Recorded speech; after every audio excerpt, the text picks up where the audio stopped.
प्रिय विद्यार्थी मित्रांनो, मी दीपाली कुलकर्णी देशमुख माझ्या विंग्स ऑफ फिजिक्स या चॅनलमध्ये आपल्या सगळ्यांचं मनपूर्वक स्वागत करते।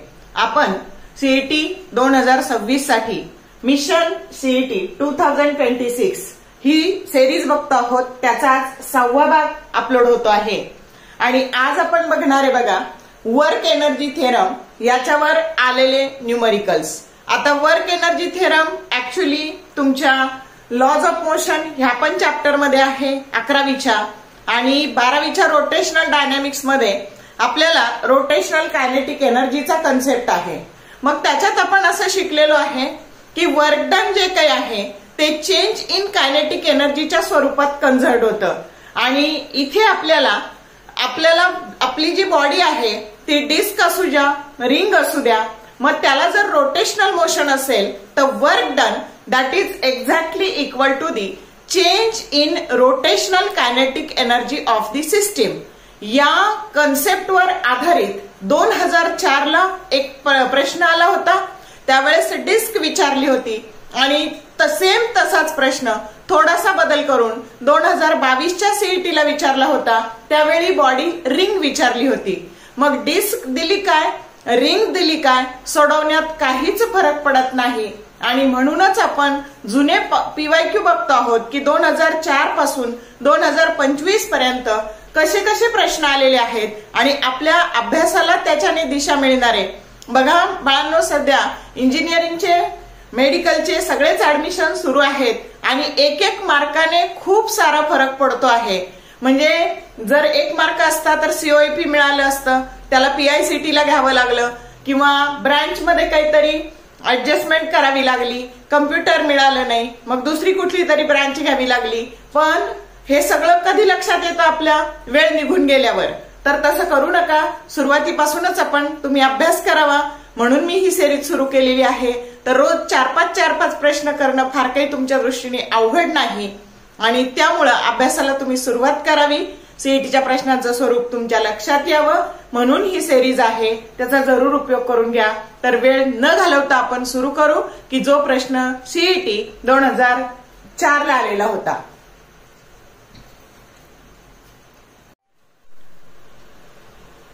हा प्रश्न वर्क एनर्जी थेरम या आर्टिकलवर सीईटी 2004 ला विचारलाय बघा।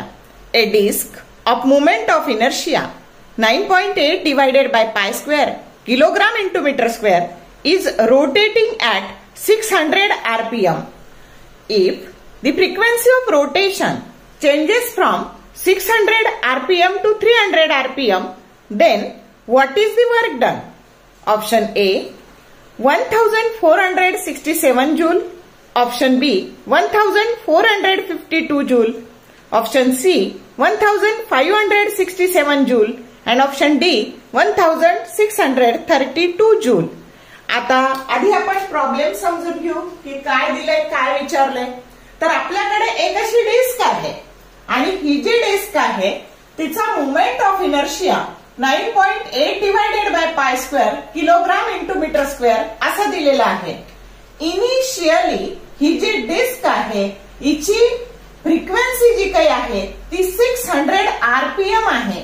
म्हणजे एका मिनिटाला त्याचे 600 रिव्हॉल्युशन होतात आणि फ्रिक्वेन्सीचं युनिट एसआय युनिट हे आरपीएम नाहीये तर ते आरपीएस आहे आणि म्हणून याला जर आरपीएस मध्ये कन्वर्ट करायचं असेल, आरपीएमचं आरपीएस मध्ये कन्वर्ट करायचं असेल तर याला आपल्याला 60 ने डिवाइड करावं लागणार आहे आणि मग हे झालं तुमची त्याची इनिशियल फ्रिक्वेन्सी झाली 10 आरपीएस किंवा हर्ट्झ काही तुम्ही म्हणू शकता।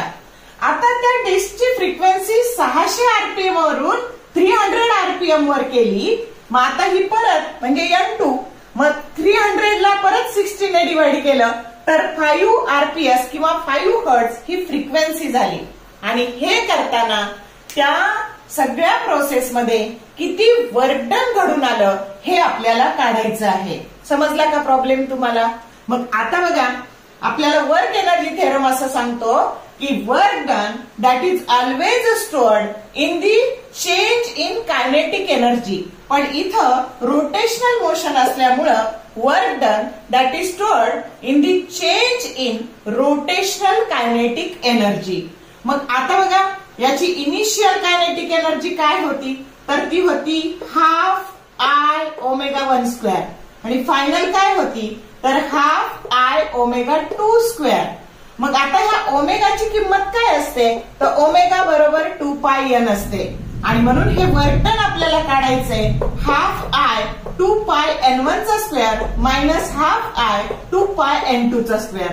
आता ह्या दोन्ही मधून काय कॉमन निघालं तर हाफ आय आणि 2 पायचा स्क्वेअर पण कॉमन काढला की जो 4 पाय आर स्क्वेअर आहे. मग ब्रॅकेटमध्ये काय शिल्लक राहिलं n1 square minus n2 square म्हणजे 10 चा स्क्वेअर मायनस 5 चा स्क्वेअर.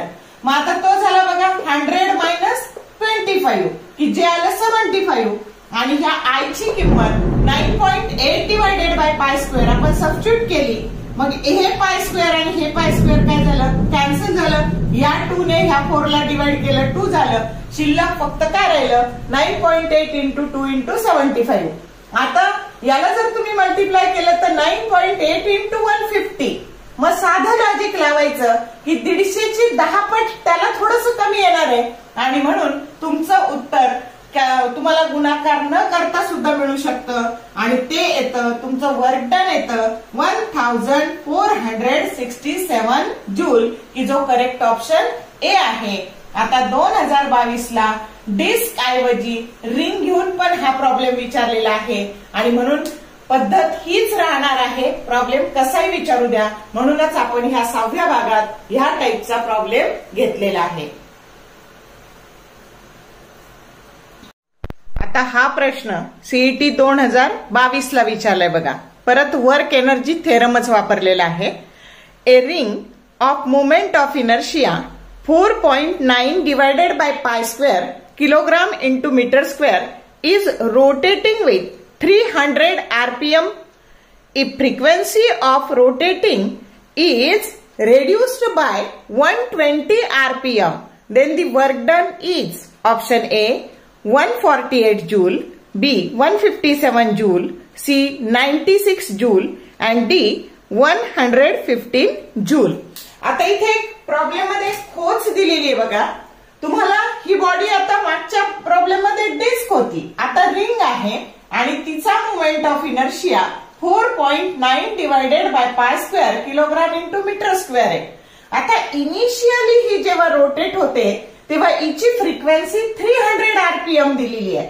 मग रिव्हॉल्युशन पर मिनिटचे आपल्याला रिव्हॉल्युशन पर सेकंड मध्ये कन्वर्ट करायचे. परत त्याला 60 ने डिवाइड करू आणि इनिशियल फ्रिक्वेन्सी त्या रिंगची ही 5 RPS किंवा 5 हर्ट्झ झालेली आहे.